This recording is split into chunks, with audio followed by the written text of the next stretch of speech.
Well, welcome. Everybody here a minute or two, we'll get started.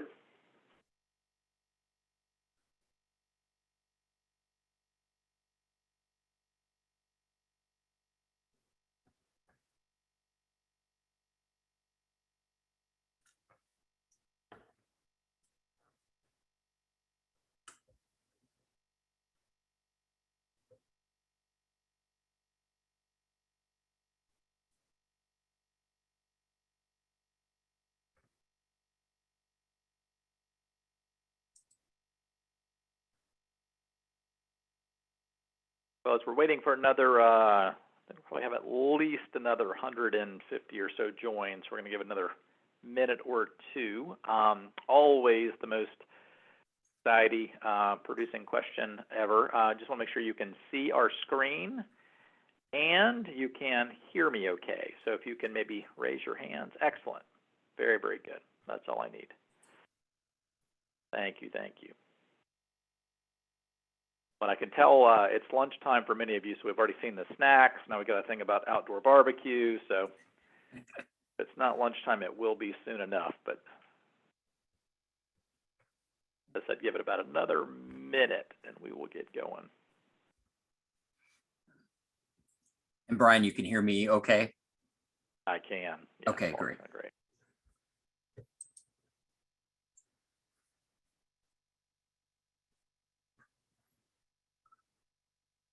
We're going to go ahead and get started then. Thank you all for joining. I hope this is will be a useful for your hour here. And so want to first start with some of the housekeeping notes. So as many of you know, we typically will then send out a webinar link, so a free link. So we don't tend to send the slides out. When I say don't tend to, I should just say we don't. So make that a little clearer.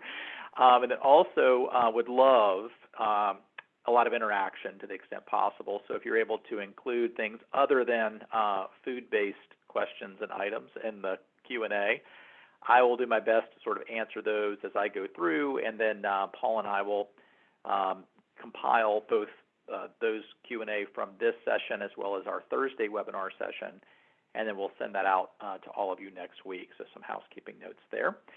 You can see here supporting organizations will be the topic. It's an area, I think, or at least a vehicle that people have sort of heard about, and some I think they're perhaps more mysterious than they are. And honestly, those who know them pretty well maybe don't know all of the mysteries that are included with supporting organizations. So you may sort of have used them or seen them used for a particular goal, and maybe have not seen the full waterfront of value that they can potentially provide. So I've got Imagine Donor Advised Funds on Steroids, so always good to use an illicit drug in your title, so hopefully we'll be the hook to keep you guys coming.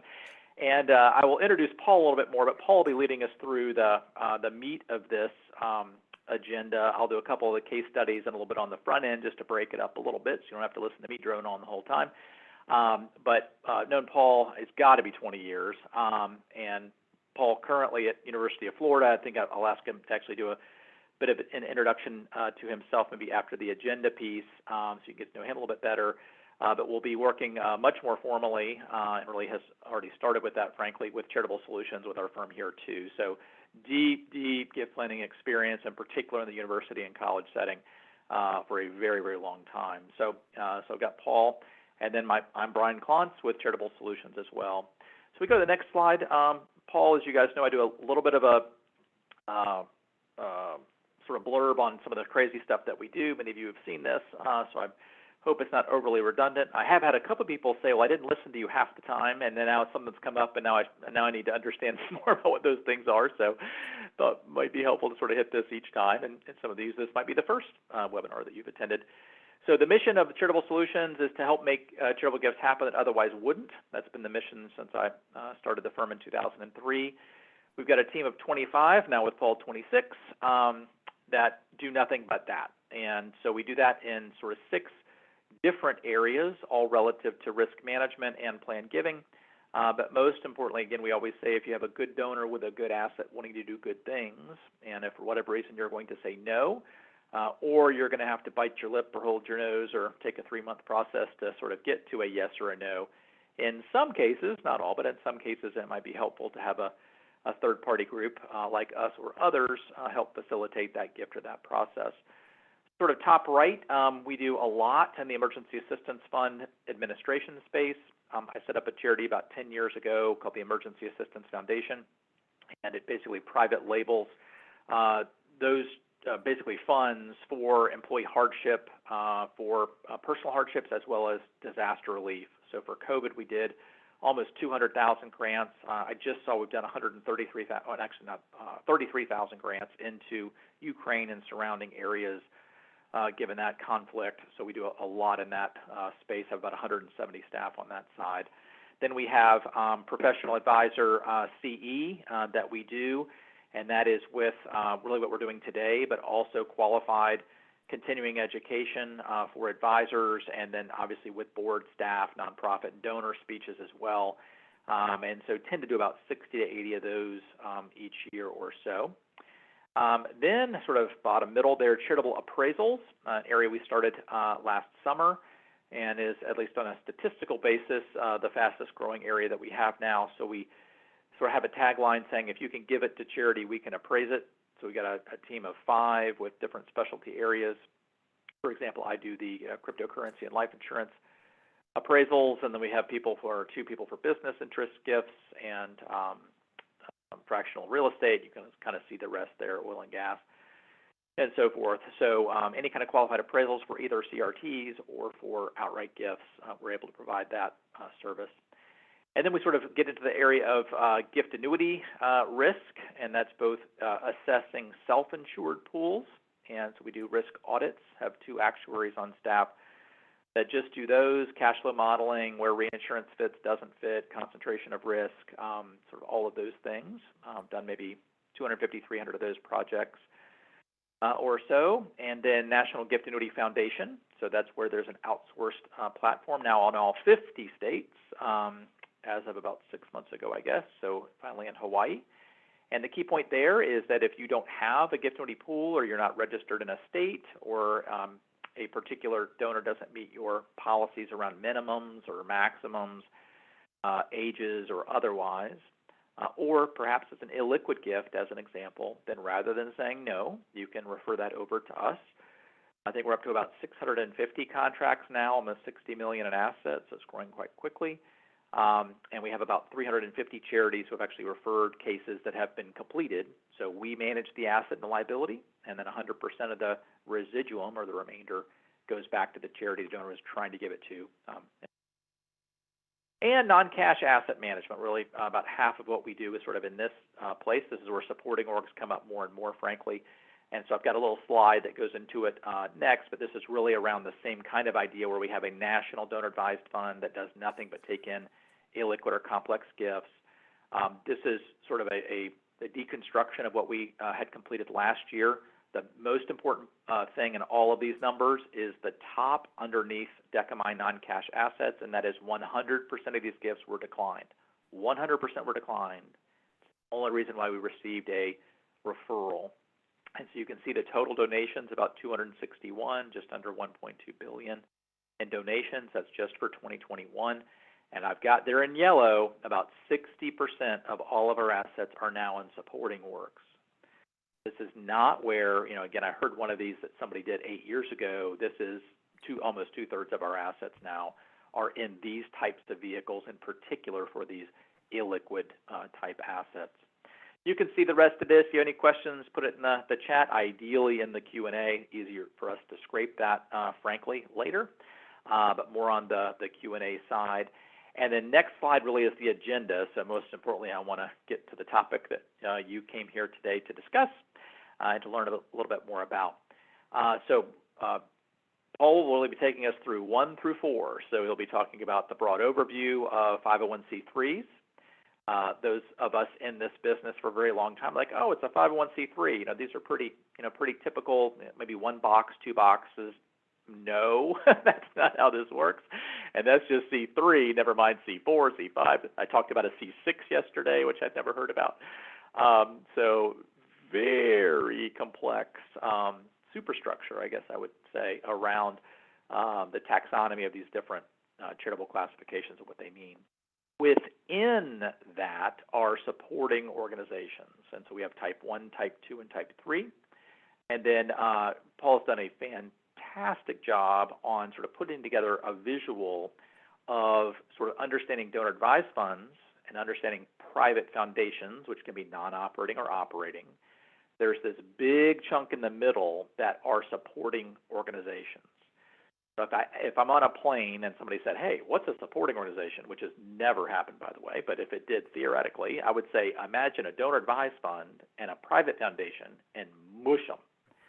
It's basically what it is. You kind of get the best of both worlds with some bumpiness around the edges and some different ways you've got to sort of thread that needle, but it really is able to say, I like a private foundation, but I sure wish it were a public foundation.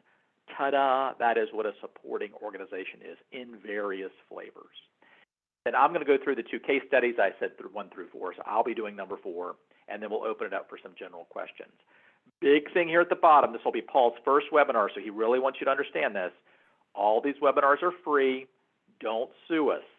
And so I even told Paul right before, I said, there's this esoteric question I've got about supporting orgs, and I Googled it for 30 minutes, and I couldn't find it before this presentation. So these are pretty complex animals, and facts and circumstances are everything as it relates to this kind of planning. So with that, maybe, Paul, if you could do a maybe brief background on yourself. Just so happy to have you as part of the team, and in particular be helping us with university college clients going forward, which has sort of been always a bit of a blind spot gap for us anyway. So, Paul? That's great. Well, good afternoon, everyone. I'm sure that some of you on the call I personally know, and I hope to have the opportunity to get to know all of you going forward, all 154 of you. Brian, I appreciate the opportunity to be on the discussion for this week. In our careers in gift planning, much of the charitable legislation that impacts almost all the work we do, and this took me a long time to come to this conclusion, by the way, either comes from the Tax Act of 1969 or the Pension Protection Act of 2006. And so we're going to cover supporting organizations, kind of blurring that private and public line. So a supporting organization is classified for tax purposes as a public charity. That's one of the most important takeaways that we want you to have from today. Instead, the supporting organization attains its public charity status because it has a close relationship with one or more public charities, known as the supported organization. So I just wanted to get that vernacular out of the way immediately. And if you don't take anything else away, that's kind of what a supporting organization is. But we're going to go much deeper than that. For those of you who haven't had an opportunity to meet me, I'll be very brief. I'm really excited about this opportunity of doing a little bit more work with Brian. I have spent the early part of my career in financial services, and in the mid 2000s, I think I transitioned over to planned giving. I've been at 2 public universities since then. I've been part of a campaign here at the University of Florida that's about to complete. Of the almost $4 billion that we're set to close, $1 billion of that has been in deferred gifts in some way, shape, or form, but a lot of the non-deferred gifts came in as a result of complex assets. And so I'm hoping to take a little bit of what I've learned and help other organizations accomplish incredible things. So with that, before we dig into supporting organizations, I thought it would be good. Yeah, I mentioned the Tax Act of 1969 because it created private foundations and it imposed greater restrictions on this classification of what is a private foundation, including excise taxes, lower donor deductions for contributions, things that you probably already know if you're on this call. This act created supporting organizations, though, as an exception to private foundations, because they are organized, operated, and controlled in the public interest. So supporting organizations are typically not subject to the problems and abuses that have been a concern about private foundations over the years. Every organization described in 501c3, Brian was funny, he was talking about 501c.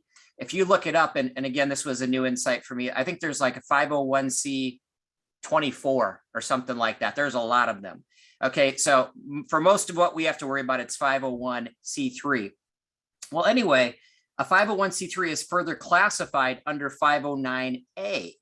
And it's either going to be, number one, it's going to be a private foundation, but if it meets an exception, it could be considered a public charity. And that's going to be found in Internal Revenue Code 509A 1, 2, 3, and 4. I've got 1 through 3 on this slide technically.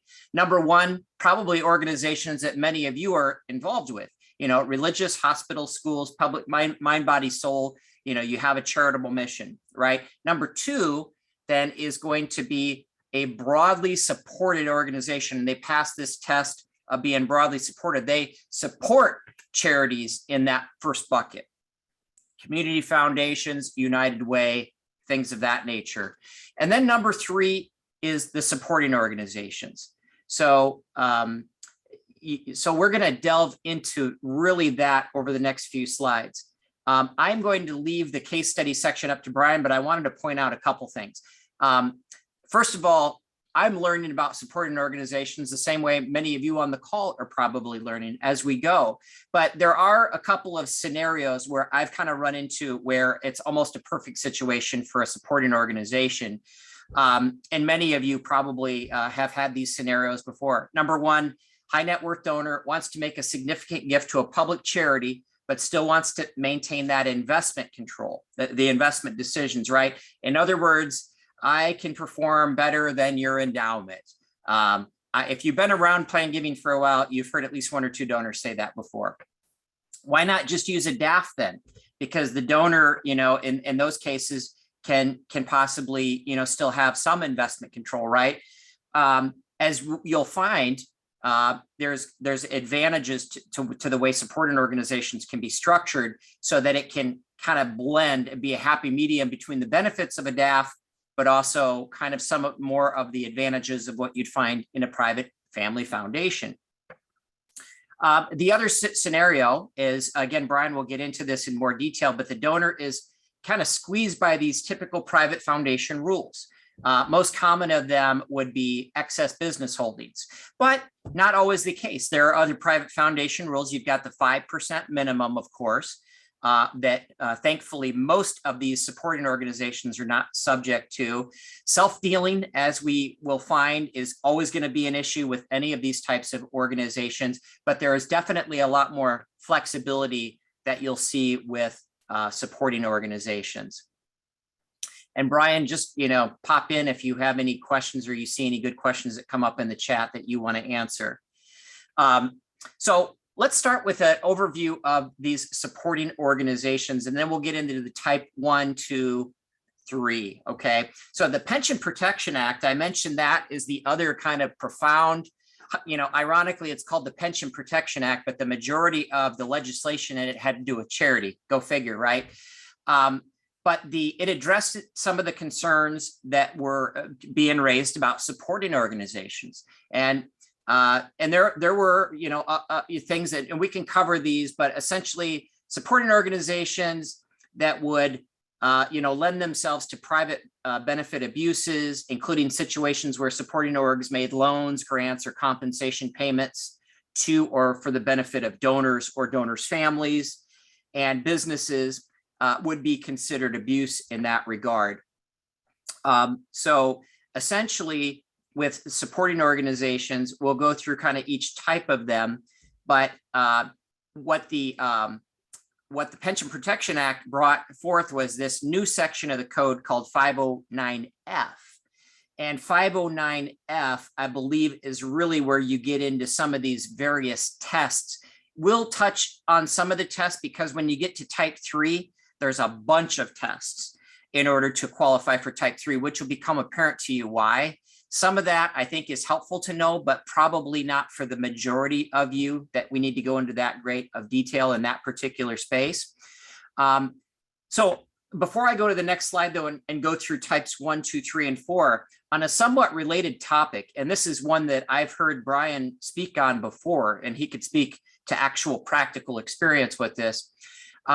I wanted to talk number 2 here, the selection of an entity. When you're setting up a supporting organization, just like any public charity, you could set it up one of 2 ways. You could set it up as a not-for-profit corporation and a not-for-profit corporate trust. Most advisors prefer using a charitable trust because there's no need to register a charitable trust with the Secretary of State, file annual reports, pay annual fees.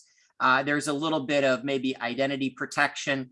But I would also say one of the other advantages of maybe using the trust, and again, this is deep stuff that Brian really has experience on, is UBIT, unrelated business income tax. So the significant difference between the tax treatment of a charitable trust compared to the corporation is that the tax on UBIT will be at a C corporation rate for the 501c3, and it will be taxed as a complex trust if it's a 501c3 trust. Okay, so what does that mean? Suppose a donor wants to contribute S corporation stock, not to her charity, but to a public charity organized as a corporation.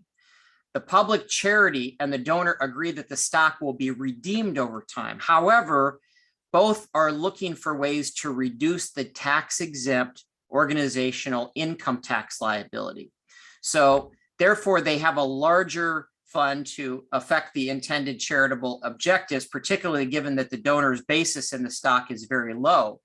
And in this instance, the charity and the donor might consider establishing a supporting organization in its trust form.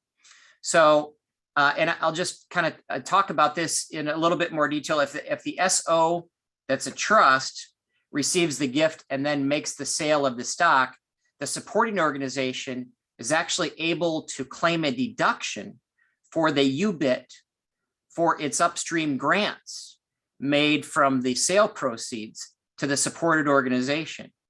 And that's under Internal Revenue Code 512B11.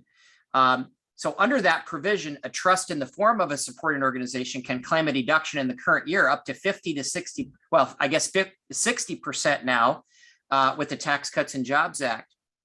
So if it were set up as a corporate entity, again, most of you on the call know a corporation is limited to the 10% deduction. So these are important things to think about when you're really, if you got a tiger by the tail and you've got a donor that wants to set up a supporting organization, these are some of the things early on that you want to talk through with your donor. So let me get to the the three different types here. As I mentioned a couple of slides ago, a nonprofit organization that is organized and operated exclusively for charitable purposes may deemed to be a public charity under 501c3 if it meets that definition in one of three ways. And it's that 509A3 that we're dealing with here. It is that it's a supporting organization to support another public supported charity. So as we look at type 1, 2, and 3, I thought it would be helpful to actually just bring up a screenshot of the Schedule A of the 990, where you have a supporting organization where you disclose it, which helps us off the bat to learn a little bit about the differences between these three types. So I'm just going to kind of touch on each one of these here. And I think Brian's case studies will really kind of reinforce this, that the type 1 supporting organization must be operated, supervised, or controlled by its supported organization. So typically by giving the supported organization the power to regularly appoint or elect a majority of the directors or trustees of that supporting organization. So this is often described as kind of a, like in a corporate sense, a parent subsidiary type of relationship.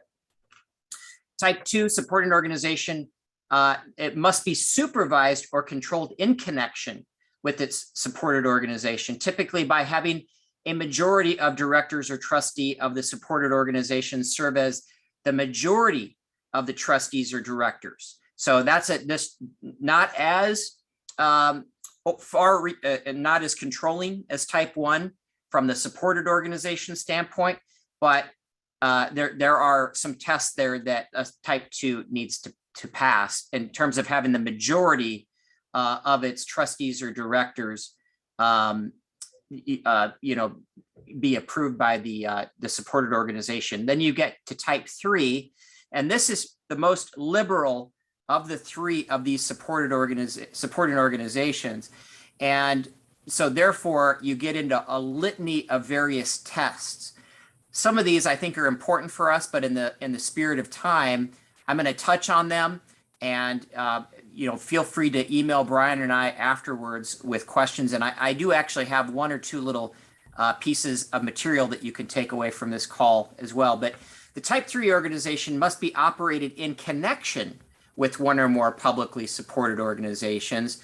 All supporting organizations must be responsive to the needs and demands of and must constitute an integral part or maintain significant involvement in the supported organization. So type 1 and 2, they're already deemed to accomplish these responsiveness and integral tests. And that's under the control relationship. So type 3 organizations are not subject to that. And so therefore, in addition to some of the requirements that we've already talked about, there's going to be a litany of other types of reporting that a type 3 organization is going to need to provide. I'm not going to go into all of these, but you've got, all 3 types are going to need to address number 1 that you see up here, the organizational test. So to pass this test, the articles of incorporation must be limited to operating exclusively for the benefit or performing the functions of or carrying out the purposes of 1 or more charities. Number 2, not empower the supporting organization to engage in any activities that do not further its stated purpose. And then number 3 is specifically identify the supported organizations if qualifying as type 3, or identify a class of supporting organizations if qualified as 1 or 2. So if it's going to be 3, then you've got these additional requirements. And again, I think Brian will share with you in his case studies that we really, for the majority of the donors who are trying to thread the needle between a donor advised fund and supporting a public charity and having their own private non-operating foundation, you're probably not going to be worried about type 3 too much anyway. So in the spirit of getting to questions and Brian's points and his thoughts on case studies, I'm going to skip over that, but I'm happy to send the materials. I put this in a PDF form, and I simply call it a donor advised fund to private foundation spectrum. It's meant to be as encompassing as possibly can. But each of these entities, and in the case of DAFs and the sponsoring organizations, they must guard carefully against a wide variety of transactions between the entity DAF and the donor and other disqualified persons. So we're always going to be dealing with the disqualified persons issue, but these rules for the most part are absolute, and failure to follow, the rules can lead to excise taxes. It can lead to, in many cases, a supporting organization. This wouldn't be necessarily the worst outcome, but it may end up becoming a private foundation because it can't, meet the tests of a supporting org under 501c3. Just a couple of other points that I want to make on this spectrum. Well, the red is obviously, kind of a negative, and a green would be a positive attribute, right, of each of these entities. Brian and I did some pretty exhaustive research on this, and there's really not a chart out there that we could find that kind of, includes all of this information. So, so we're still doing research, but we feel fairly confident that this information is accurate. I mentioned the control test. So you've got, type 1 is the parent, is the kind of the parent child. Type 2 is the brother sister. Type 3 is a very kind of more liberal connection. And that's why we probably see those fewer and fewer. In fact, you can see here that if you go down about 4 or 5, they're under required distributions that you're all familiar with private non-operating foundations. Actually, a type 3 that is considered non-functionally integrated. That means that they didn't pass the test to be functionally integrated. Again, didn't want to get that much into the weeds on type 3, but you could see that a type 3 actually has that minimum 5% distribution requirement. A couple other things to point out here, and this is, I think, really important to take away from today, especially if you're a novice to supporting organizations. From a charitable income tax perspective, they're treated like a public charity, which is phenomenal. So you've got the typical, for cash contributions, 50-30, or, through the Tax Cuts and Jobs Act, you've got 60-30.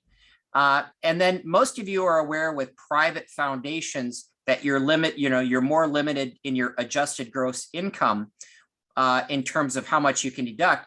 One thing that often doesn't come up as much as it probably should, especially with those who are making large contributions to a private non-operating foundation. If it's not cash or publicly traded securities, the donor is limited to the lesser of the fair market value or their basis in that investment. And I think a lot of people who are especially thinking about creating these private foundations actually aren't aware of that. And in some cases, maybe their advisors aren't even aware of that. That makes supporting organizations a huge, huge opportunity from a charitable income tax standpoint. Brian can get into some of his actual practical experience with some of these others, but qualified charitable distributions, the charitable IRA rollover, you can't do that for any of these. I wanted to make sure I put that on here. And I've got this in PDF format. We normally do not provide the full slide deck, but I'm happy to provide just the one-off PDF of the DAF to private foundation spectrum. For those who are interested, please email Brian or myself. I think that's a good pause point, Brian, and then a good segue to you to get into some practical case studies, but happy to try to answer questions now, or we can keep going.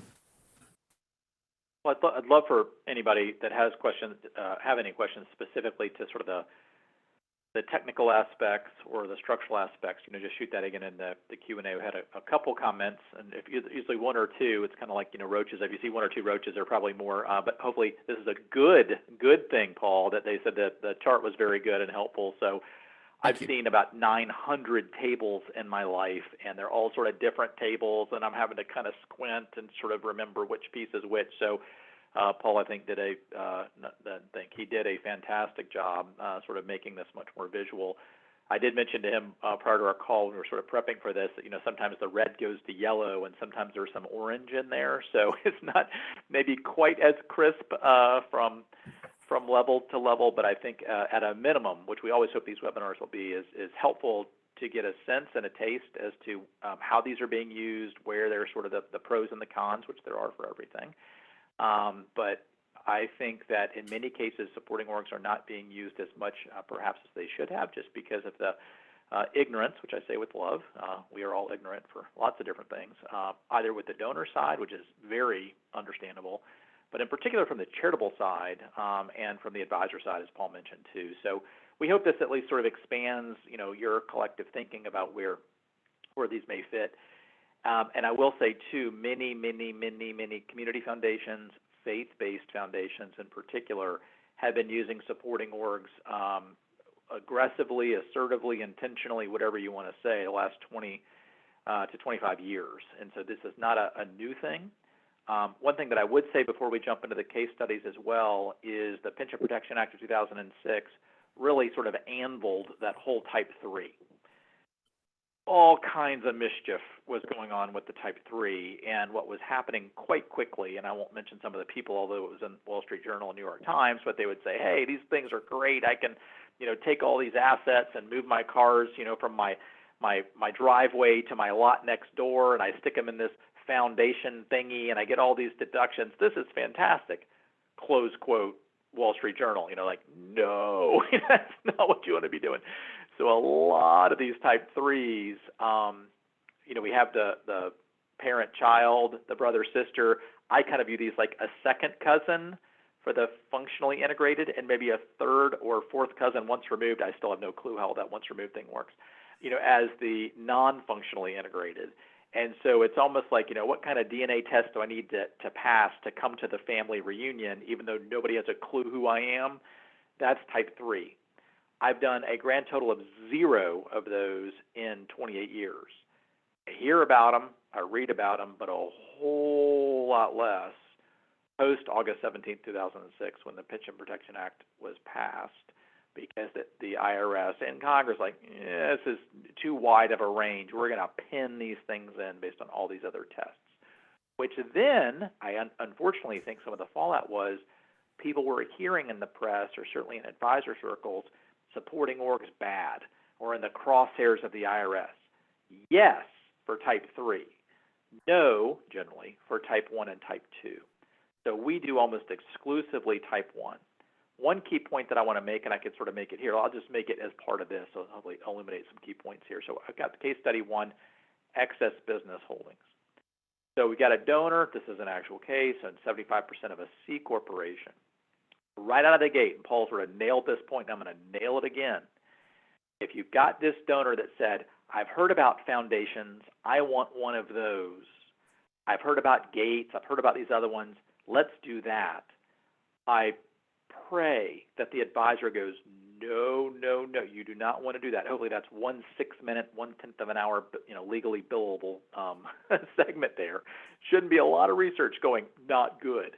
So if you've got a very low cost basis, let's say that this is worth 10 million, basis is 1 million, exactly what Paul said. If they create a non-operating private foundation, which is usually code for family foundation, they then move that $10 million of C Corp stock over, their deduction is $1 million. It gets so much worse.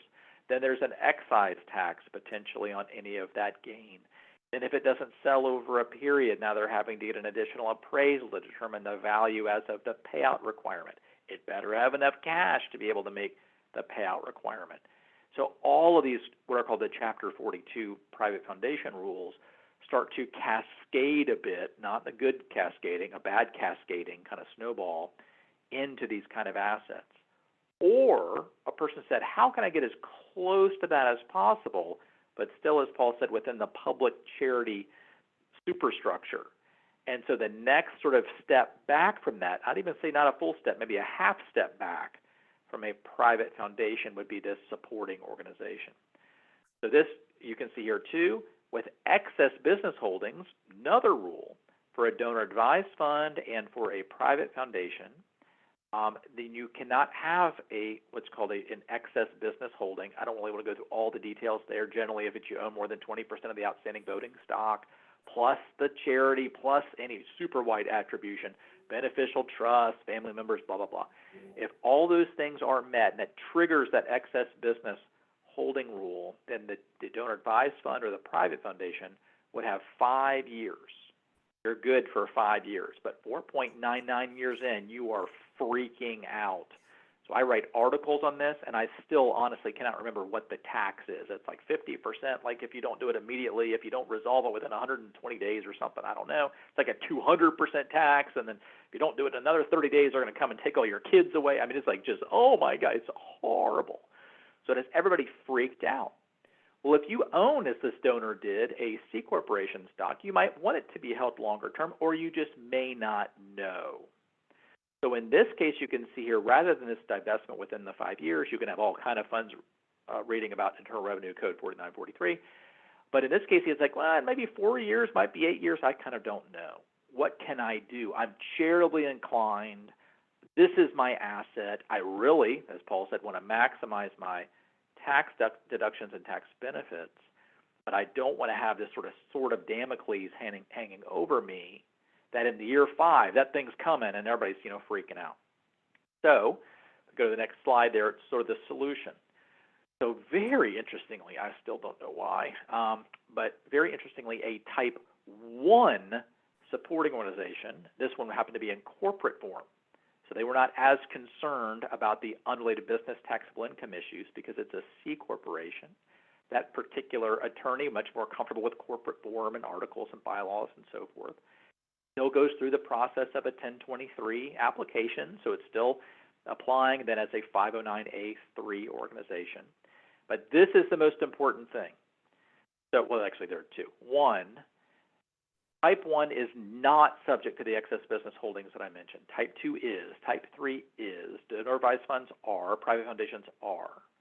So this is one sort of needle that can be threaded with this particular type of vehicle that any others cannot be. So that's a big deal, number one. Number two, as Paul very correctly said, when the supporting charity has to support a charity, who is the supported charity or charities?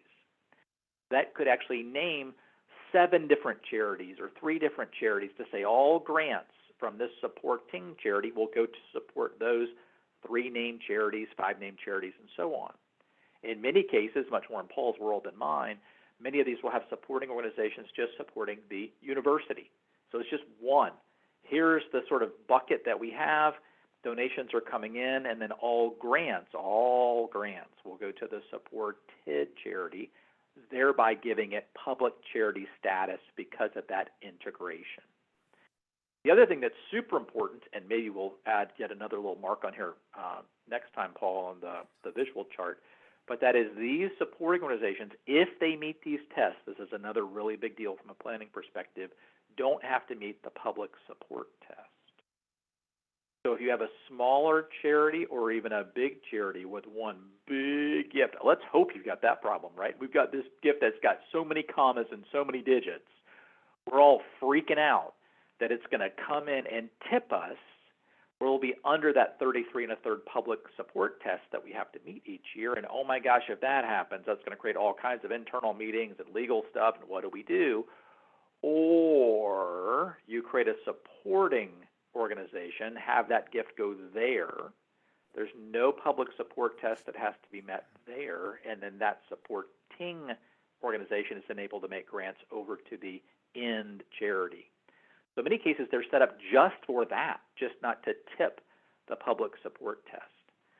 This number 2 is a big deal. So as Paul said very correctly, in a type 1, the parent-child, the supported charity has to appoint, legally control the majority of the board. What's important to note is different charities have different policies. You talk to 50 charities, you're going to get 50 different policies, and that's okay. But many, in particular, faith-based foundations, community foundations, us as an example, would very much appreciate, very important to understand how I'm saying this, the recommendations, suggestions, wishes, advice from the donor about who they would like to have as our legal appointees to the board. Not be disqualified persons, but you can see here in this case, this is exactly what we did. It was the donor, that's a disqualified person. Then it was the donor's CPA, who he had recommended as the supported charity appointee. And then it was me, so I was the third person. So we legally control it. Even if, this is important too, even if you have sort of the board's recommended group as a best practice, I think, in what we do, and I guess if we do it, it must be a best practice, that's a joke. So what we do is we actually have somebody always at the board meetings, virtual or otherwise, taking minutes. We say that's a real value that we take minutes, but really what we're doing, and we say this more directly, is we want to make sure that you're doing all the right stuff, staying within the safe harbor, in the right lane, not doing anything wacky. What do you mean I can't give a $500,000 loan to my niece? I love my niece. No, you are not doing that. So if push comes to shove, this is so important. If push comes to shove and the donor said, I really like my niece, we're making that loan. The supported charity can say, I love you, but we're going to unappoint a majority of the board that you have recommended, and we're going to reappoint a new majority of the board. We control the board. So it's subtle, but it needs to be clear. But because of that control, that has been consolidated as part of their overall financials. All of our supporting organizations are consolidated as part of our audit because they're consolidated as part of our financials.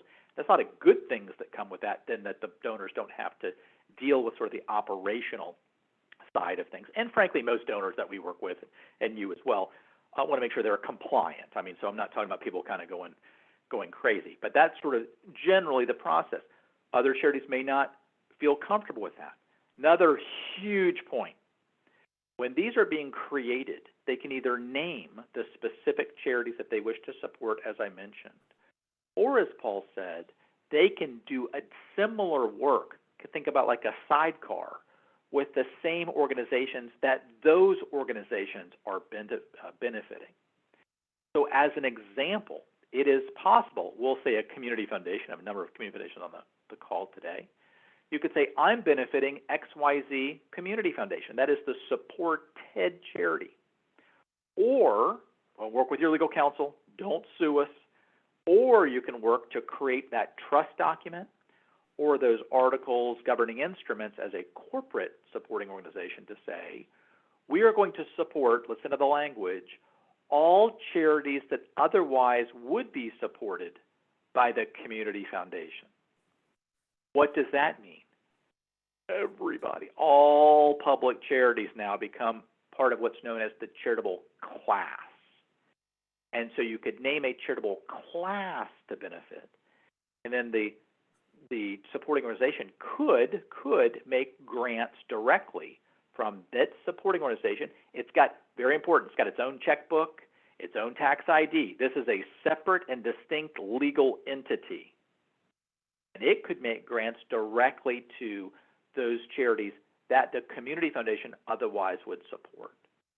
We view it as a best practice, that may be a little bit, a good practice, let's say a good practice, where if you've named that Support TED charity, like a community foundation, we like to have it where all of the grants go to the community foundation and then go out. Is that sort of semantics? Probably a little bit, but it's nice and crisp if you're saying we're supporting this group, all grants are going to that group, just like that supporting organization to the university that I mentioned, and then it goes out from there. So it really just depends on how the governing instruments, the trust agreement, the 1023 application, what is specifically going to be the activities, particularly the grant making, about what that foundation, that supporting organization will be doing. And you can name it all kinds of different things. I could have it as the Klontz Family Foundation. I could name it that, but really it's a type 1 supporting organization as an example. So again, own checkbook, which that comes up a lot with donor advised funds. Where's my checkbook? You don't have your own checkbook with a donor advised fund because you aren't legally controlling the grants. Are almost all the grants going where you want? Of course, if they're reasonable, not to crazy stuff. But in this case, some donors, especially at higher levels, want to have a little bit more of the cachet and the name and the sort of the checkbook. The board is still controlling those grants, but it is this much smaller board of which they may be able to recommend who they wish to have appointed. You can see they're all dividends in this case used for ongoing charitable grants. There is no payout requirement for supporting orgs except that third cousin, once removed, that is the non-functionally integrated type 3 supporting org. I've seen and created 0 of those. So as Paul said, that you go into the land of complexity when you start talking about type 3 is like really fast. So it's better just to focus on the type 1, type 2 groups. And I should say too, not part of a case study, but some will create type 2 supporting organizations as what they would call their real estate foundation. So in particular, before single member LLCs, the key is they would have, and Paul has that as brother sister, which is commonly used. I'd almost say sort of brother sister, like fraternal twins kind of thing, because usually the supported charity, their full board or some subset of their full board, is the entire board of the type 2 supporting organization. And so in that way, again, it's basically fulfilling some level of purpose that the supporting organization, support TED, I should say, needs, organization, but that the type 2 can just do a much better job, perhaps risk management, et cetera. And then you can see here, after the eventual sale donor wishes to invest in other private stock, well, how can that happen? Very important point. Just as Paul said, more and more donors coming to us have this, what I call the earn to give model. We don't need all of this income or wealth. These are very, very wealthy people, but we want to continue doing what we do best. And we somehow have been blessed with the ability to find lots of winners. It might be luck, it might be skill, I don't know what it is, but the numbers keep adding up. And they want to keep doing that. If they're really good at real estate, for some, not all, but for some donors, they would say, so I'm taking my real estate that earning, I'm making it up, 15 or 20% every single year on, and you want me to sell all that and put that over here into an intermediate bond fund. That doesn't sound fun to me on any level. I don't want any of this money. If you're telling me I could create some kind of structure and move some of these assets over full fair market value, and those then could be sold, and then this board now has a fiduciary duty over those assets, not the supported organization board, the supporting organization board. Now, they may choose that it is prudent to say, you have been earning 15 or 20% a year on these.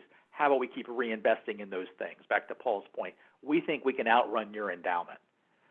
This sort of gives them a bucket that they may be able to do that. Now, there are some donor-advised funds that are pretty liberal in terms of their investment policy statement, and some that aren't. Most don't go this far. They could, but this sort of is like sort of that one little level back to say it's not the donor-advised fund, as an example, sponsor blessing it. In this case, it's the supporting organization board determining it and blessing it. You might end up in the same place, but some donors like option 2 rather than option 1, in particular if it's people that they generally know and trust. So that's how that works. So on case study number 2, there might be some stuff coming in. I think you might be typing there. I see a lot of Q&A and chat stuff. So maybe you're doing that too, Paul. There was. But we should have a couple minutes at the end too. But I was going to say, maybe we'll wait till the end so you can get, because you have at least one more case study, if not 2 more, right? It's just this one, yeah. This one, okay. This one, and I think really covered some of the key things. But this gets back to this direct investment. So I sort of tickled that on the last one, but this is more important here too. This is where a donor owns 75% of an S corporation stock. He owns about 60%. And he thinks it'll be sold in 2 to 3 years to a disqualified person. So he's trying to figure out how best to be able to do that. Also owns a lot of Central America and wants to sell that during his life, but his original plan was for that to all go to charity in his will, including the S Corp stock. And so this is exactly what Paul and I have been mentioning. We're just seeing this more and more and more. I want to continue, you see, this is a quote, continue maximizing my investment gifts and opportunities. I'm a private equity person. I see opportunities that most other people don't see, and I can take advantage of those. But if all my assets, let's say, are on the left side of the ledger, I only need like 1/3 of those for all the stuff that I want to do. And how can I start flipping some of those assets over to the charitable right side of the ledger, but to keep doing the same investments, the same sort of buckets, the same kind of opportunities that they're able to see, perhaps that others aren't. But it's all around this sort of benefit for society to maximize impact. Not to a great extent, entirely, that's what Warren Buffett's doing. If you think about it, is he going to spend, which I think it's not a rumor, I think it's a fact, that he buys 3 different meals or something each day at McDonald's, and if he's feeling lucky, he buys the pancake one or something. He's not spending $120 billion. He's going to be okay living in the same house he bought, 1957 or something crazy. So from a pure impact standpoint, you might say, to suggest other people what they do with their money is always fun, right?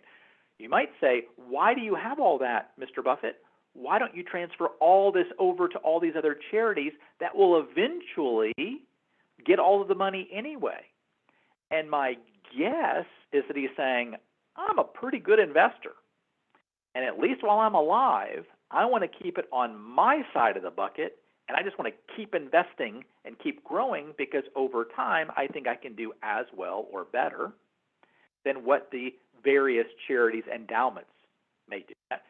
Who knows? But if you're the donor, that's the only decision that matters, whether you think it can or not. And so the point there is that more and more donors sort of think this way, in particular real estate investors and private equity type investors. But again, I plan to leave all this and his estate to charity anyway. If you go to the next one, so this one's sort of type 1 supporting organization in trust form. So I wanted to tease out what Paul said earlier in the talk today, and that is using that trust form structure for unrelated business taxable income does create a massive UBIT mitigation. And so we use that with our core, sort of our parent mothership donor advised fund that's in trust form for that very reason. In this case, again, too, the governing board appointed by the supported charity. So the supported charity is always appointing the governing board. In this case, the donor did not want to be on the board. He said, I'd like for my wife to be sort of my representative. Has to be the minority. But then the majority was, he said, I'd like it for my attorney, ideally to be your supported charity appointee and for my minister. So then we were comfortable doing that because we're still attending every one of the meetings. We're doing all the financials. We're doing the 990. Again, it's a separate 990. So we're seeing everything that's going on. And so we're more than comfortable doing that unless, again, something might come up, which it never has in my career, where they said, we really want to do this thing and, making it up this kind of, very controversial thing or support, I don't know, military grants in this particular country. It's like, I don't want to do that at all. Also important to note, even if we came down and said, we don't want to do that, but if you can find another charity that wants to do those things that you really, really want to do, we're not good. But why don't we unappoint? Think about, I'm on the coast. Paul's kind of on the coast. You're still a little bit farther away there in middle Florida. But I'm on the coast, and I always think about supporting organizations like a barnacle. We have the piling, which is the supported charity, and the barnacle attaching to it. So it looks like they're one and the same. They're not. The barnacle is different than the piling, but it becomes part of the piling as a public charity in this metaphor because of that attachment. But it can always unattach. You modify those documents to say we're no longer supporting this charity, we now want to support this charity or this class of charities or this list of charities. And so long as the IRS said, okay, yeah, that still makes sense, and now you've sort of unbarnacled, not a real word, but you get it, and then you've sort of reattached over here, yes, you would still qualify as a 509A3 type 1 supporting work as an example. So it's not a once you sort of jump into one bucket, you're there forever, most always. You can see here then too, all dividends used as an ongoing grants to a private operating foundation. So grants can be made there from a supporting organization as well. And it is possible generally, there's a lot of, this is where it gets kind of the red to yellow becomes orange, it sort of depends. Possible to have a related party sale, still subject obviously to all the excess benefit rules too. So that gets really tricky, so I want to be very careful there.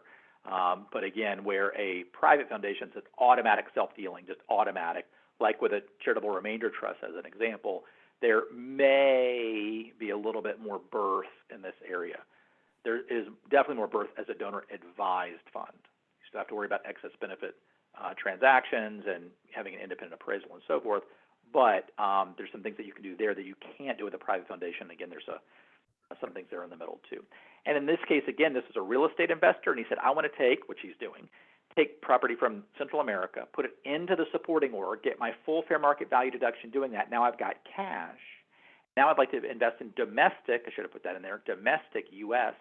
triple net lease property because he has a real expertise in finding those particular investments, spinning off a lot of income, which then he uses for grant making. And he actually wants a lot of his grant making to go back into Central America, primarily for kids, orphanages. And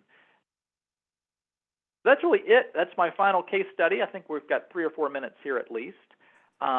So maybe if you can just do one more slide there. So these are all the past webinars, again, all free. You've got the link right up at the top there. So all of these are right there. You can go in and have at it to the extent that you want.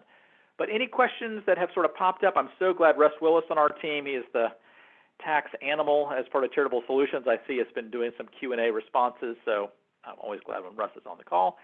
But any other questions or thoughts anybody has, or Paul, that you've seen pop up that I've not been able to see quite yet that would be good as a 1 or 2 final? Russ came to the rescue on the one question that Tammy had, I think. Another one that Mr. Strickland put out there was just kind of wanting a little bit more clarification between a supporting organization structured as a trust or a corporation. But I bet now that you've gone through both cases, it's probably helped clear that up a little bit. But if you were to explain that to a donor, Brian, what would be your best elevator pitch for why, for a sub S, why you might go with a trust over a corporation?